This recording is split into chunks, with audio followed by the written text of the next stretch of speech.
Wilayah perbatasan Indonesia-Malaysia di Kabupaten Bengkayang, Provinsi Kalimantan Barat, memiliki luas 1.200 km lebih pada 2 kecamatan, yakni Kecamatan Jagoy Babang sekitar 655 km persegi dan Kecamatan Siding 563,3 km persegi. Dua kecamatan ini merupakan wilayah terluas dari persentase keseluruhan luas Kabupaten Bengkayang, yaitu sekitar 5.300 km lebih.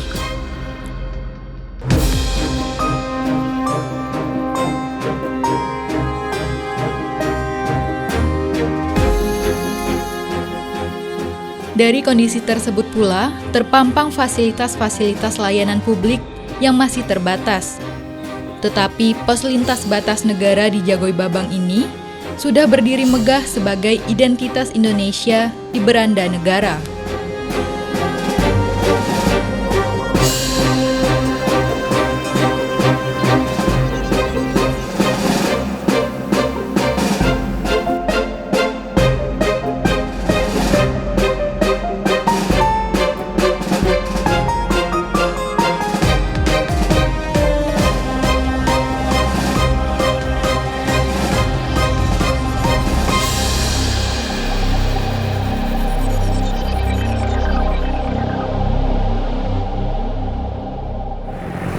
Megahnya pembangunan di PLBN Jagoy Babang ini nantinya akan memberikan dampak peningkatan-peningkatan pada sektor pembangunan, khususnya di wilayah ini. Namun kami akan mengajak pemirsa untuk melihat sisi lain, yaitu dari sektor pendidikan di Kecamatan Siding. Sebagaimana yang sudah dijelaskan tadi, bahwa Kecamatan Siding ini merupakan wilayah terluas kedua setelah Jagoy Babang di Bengkayang. Luasnya wilayah dengan penduduknya yang sekitar 8.000-an jiwa ini tentunya menjadi tantangan tersendiri untuk daerah dalam meningkatkan sumber daya manusia dari sektor pendidikan. Untuk itu kita akan menuju Kecamatan Siding untuk melihat bagaimana kondisinya. Infonya nih, untuk menuju lokasi yang akan kita tuju dibutuhkan pendampingan karena kami tidak tahu jalannya. Untungnya, di wilayah perbatasan di negara kita ini selalu ada aparat TNI yang selalu sigap untuk menjaga kedaulatan negara kita. Nah, Satgas Teritorial inilah yang akan membawa kami menuju ke lokasi. Oke, langsung aja yuk, let's go!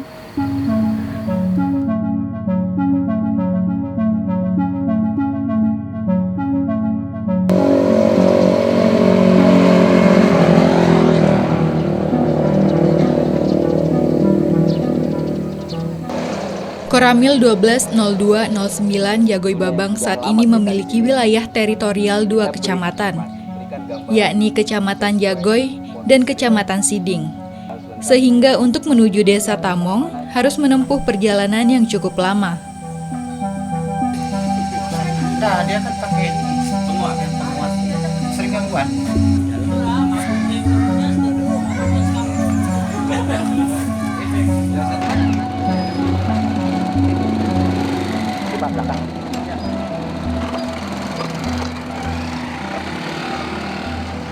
Bersama personil TNI dari jajaran Kodam 12 Tanjung Pura, kami mulai menelusuri jalan proyek mendukung konektivitas antar wilayah dalam program pemerintah pusat. Perjalanan dilanjutkan dengan masing-masing kendaraan roda 2 yang telah dikoordinasikan penjemputannya dari masyarakat Desa Tamong.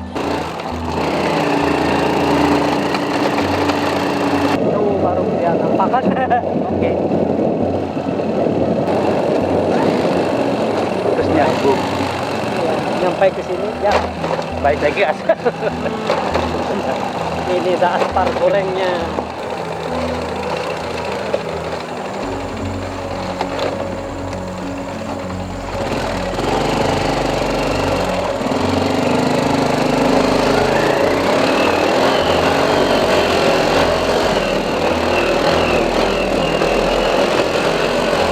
Karena jaraknya cukup jauh dan kondisi jalan yang lumayan berat, kami bergegas diiringi doa agar tidak turun hujan.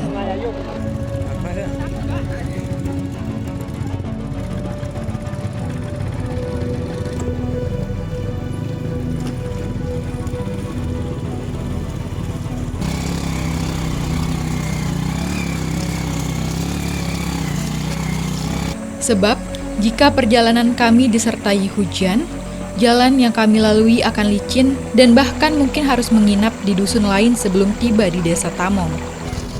Iya.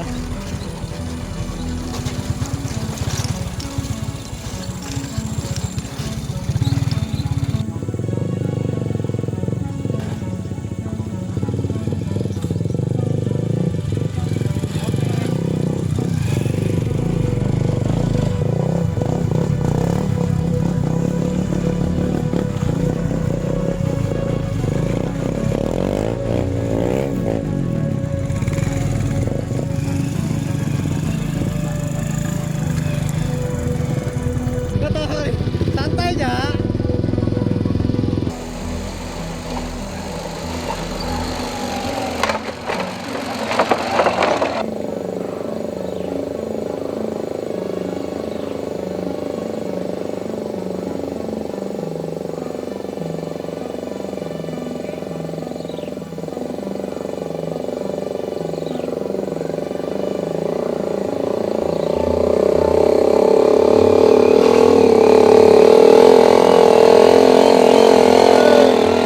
Sesekali tim kami harus berjalan kaki karena tanjakan yang mencapai 60 derajat tidak memungkinkan pengendara sepeda motor untuk membawa penumpang.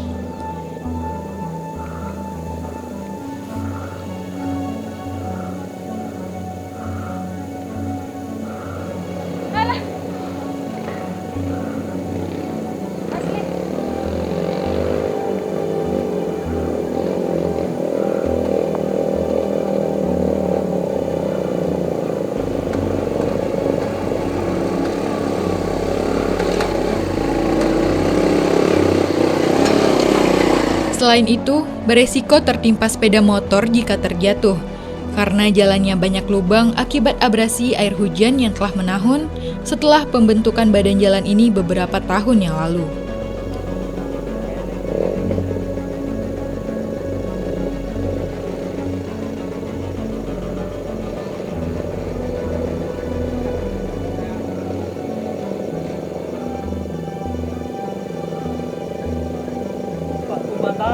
Mantap. Bisa mampu dia.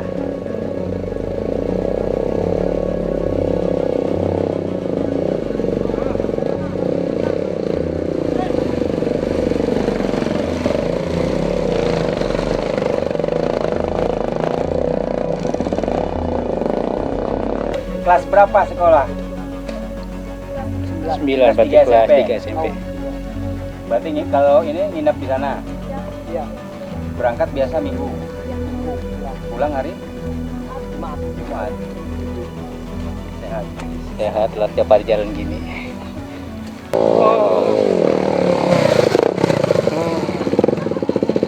Akhirnya setelah berjuang bersama melewati tanjakan dan sulitnya akses jalan menuju desa, kami tiba di Desa Tamong pada sore hari.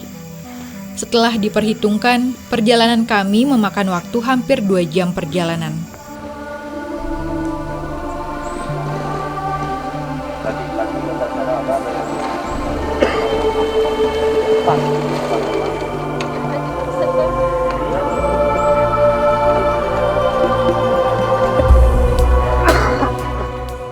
Kedatangan kami kemudian disambut warga dan baru kami ketahui bahwa saat tiba posisi desa ini pada ketinggian 330 meter di atas permukaan laut. Motor kayak gini nyaman. Pak Bos, nyaman ke motor saya.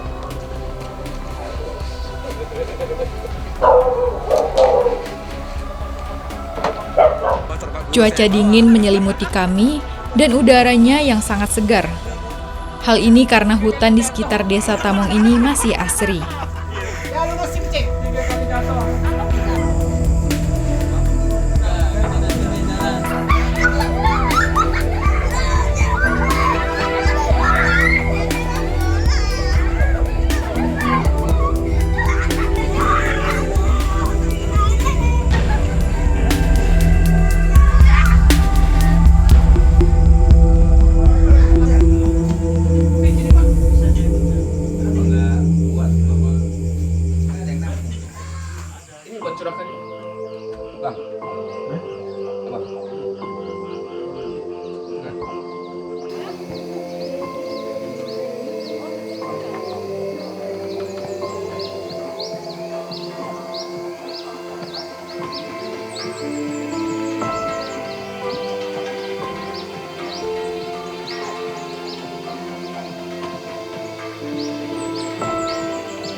Masyarakat Desa Tamong yang dominan dari suku Dayak Bidayu memiliki usaha bertani dan berkebun. Sedangkan dari sektor pendidikan, desa ini memiliki sekolah dasar yang cukup representatif, sehingga anak-anak warga Desa Tamong pada tingkat pendidikan dasar dapat menimba ilmu seperti masyarakat di perkotaan.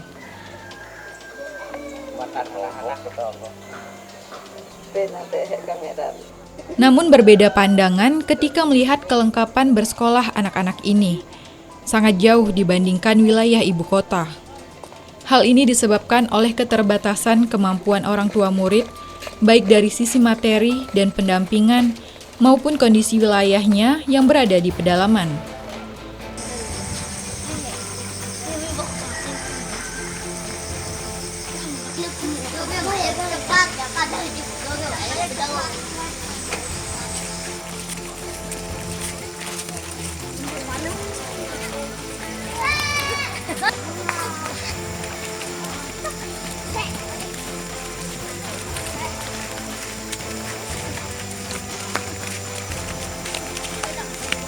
Jadi dari pihak desa juga sering mensosialisasikan tentang bagaimana mendidik anak di rumah selain di sekolah gitu.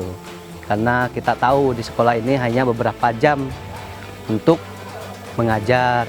Jadi yang lebihnya lagi itu di rumah diserahkan ke orang tua, bagaimana orang tua mendidik dari situ, Pak.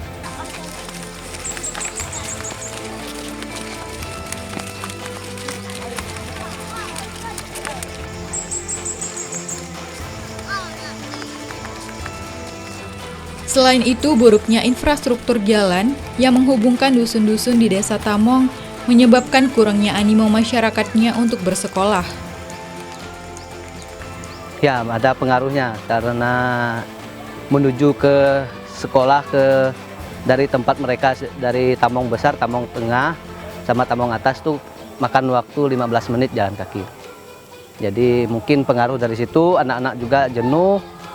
Karena sebagian berangkat sekolah, ada sebagian nyampe di sekolah, dan sebagian kemungkinan di tengah hutan. Karena kita lihat kondisinya di sekolah sini kurang juga muridnya. Dan banyak yang berhenti, nak nyampe ke sekolah, maksudnya berhenti sekolah gitulah. Kelas 4, kelas 5 ada banyak yang berhenti. Gitu. SD 3 Tamong ini berada di Kampung Buluh, itu berjarak sekitar 4 kilo dari Kampung Tamong Atas. Sehingga anak-anak harus lebih pagi untuk datang ke sekolah. Dengan kondisi geografis, kondisi jalan yang belum begitu baik, ya, itu tentunya menyulitkan perjalanan anak-anak dan juga guru-guru yang memang guru honorer tersebut tinggal di masyarakat di Kampung Tamong Atas. Jadi mohon kiranya kepada instansi yang berkaitan untuk bisa lebih memperhatikan kendala yang kami hadapi.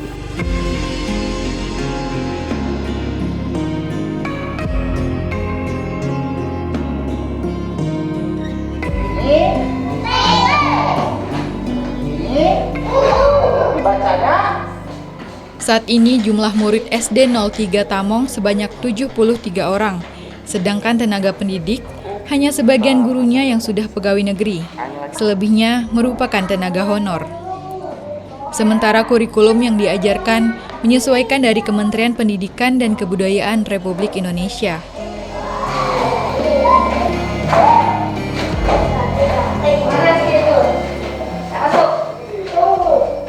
Adapun kegiatan pembelajaran, kami melaksanakan kurikulum K13 yang sekarang kelas 1 dan 4 itu sudah mulai melaksanakan kurikulum Merdeka. Kami melaksanakan kegiatan pengembangan diri siswa mulai dari kegiatan keagamaan, kemudian kegiatan pembelajaran, dan kegiatan ekstrakurikuler, baik itu berupa wawasan bela negara seperti yang Bapak dan Ramil sampaikan, kemudian kegiatan-kegiatan kepramukaan, ada juga kegiatan olahraga dan kreasi ya, yang berhubungan dengan muatan lokal. Kami ini tenaga pendidiknya 9 orang. tapi yang sudah menjadi ASN atau PNS itu baru 4 orang. Dan 5 orang tenaga honorer ini 2 orang memenuhi kualifikasi sarjana pendidikan. Jadi mohon juga kiranya kepada Bapak yang terkait dengan bidang pendidikan, baik itu di kabupaten, provinsi maupun kementerian, untuk kiranya dapat memperjuangkan kawan-kawan kami, anak buah saya yang masih honorer, untuk bisa diangkat menjadi pegawai P3K atau pegawai dengan perjanjian kerja.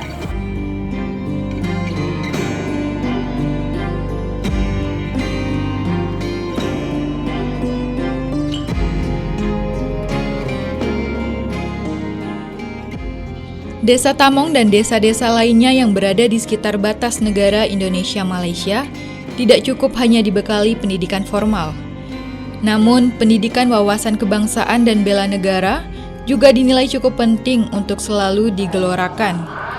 Oleh karena itu, Satgas Teritorial Kewilayahan dari jajaran Kodam 12 Tanjung Pura juga secara periodik memberikan materi kepada murid sekolah dasar dan masyarakat pada usia dewasa.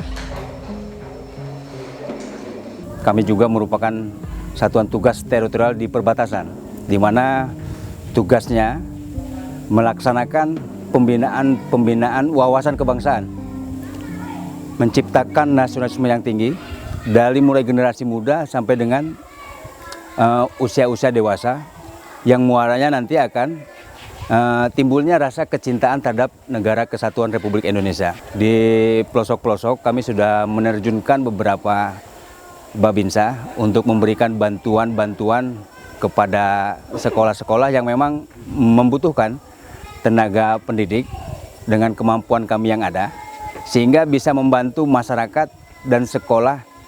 Selain materi bela negara dan wawasan kebangsaan, tentunya apa yang menjadi kurang seperti matematika, Babinsa kami ada memiliki kemampuan itu, dan kita akan tularkan kepada anak-anak yang ada di pelosok-pelosok, sehingga sumber daya manusia mereka bisa sama dengan perkotaan. Dikurangi 3, 1, 2, 3, berapa?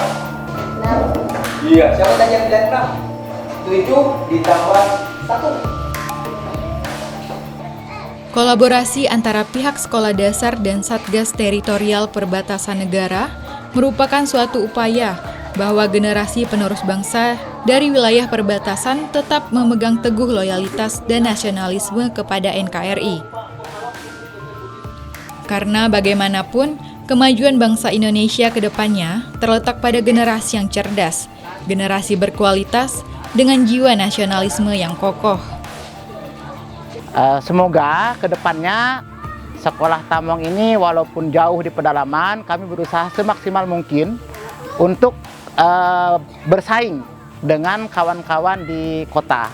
Jadi tidak ada perbedaan antara sekolah yang berada di kampung dan sekolah yang berada di perkotaan. Walaupun posisi kami sekarang ini masih berada di daerah 3T, tapi alhamdulillah dengan berbagai inovasi yang didukung oleh Bapak dan Ramil melalui Babinsa, kemudian Dinas Kesehatan, kemudian ada dari Desa Tamong, kami bahu-membahu untuk memajukan pendidikan supaya percepatan pembangunan di Desa Tamong khususnya ini bisa lebih masif dilakukan, dan itu akan berimbas kepada peningkatan sosial ekonomi masyarakat. Jadi yang sekarang masih agak terbelakang, mudah-mudahan dengan adanya kolaborasi yang baik antara semua pihak, semua stakeholder ini bisa mempercepat perubahan yang terjadi di Desa Tamong.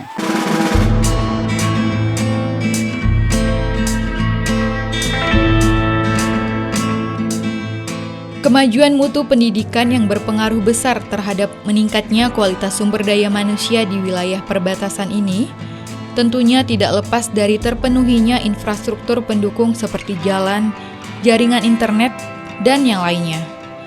Karena era digital saat ini, semua sektor sangat ditentukan ketersediaan teknologi canggih serta lancarnya akses transportasi. Geliat pertumbuhan ekonomi masyarakat akan berbanding sejajar dengan majunya pendidikan pada suatu wilayah.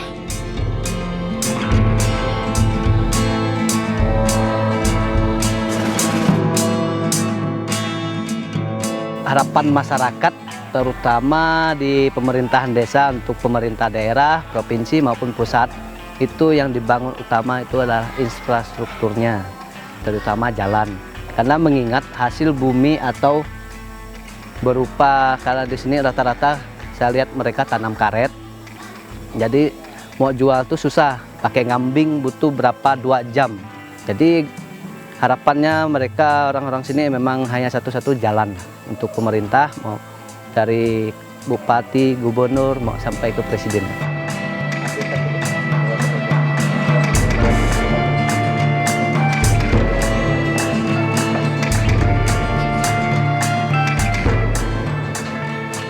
Melalui pemerintah kabupaten, provinsi, dan pemerintah pusat, masyarakat sekitar perbatasan Indonesia-Malaysia berharap keadilan sosial bagi seluruh rakyat Indonesia dapat terwujud menuju Indonesia maju.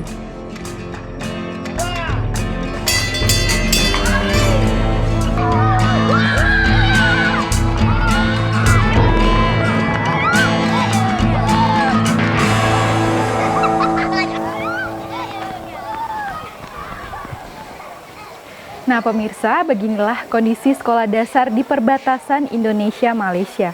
Ini adalah satu potret tingkat pendidikan yang masih ada keterbatasan, terutama akses jalan menuju Desa Tamong.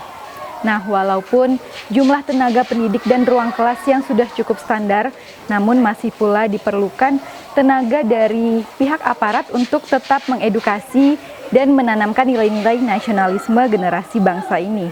Karena nantinya penerus bangsa adalah mereka-mereka ini.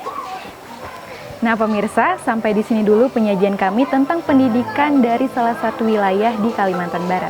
Saya Murinda Sari beserta tim TVRI Kalimantan Barat pamit undur diri dan sampai jumpa.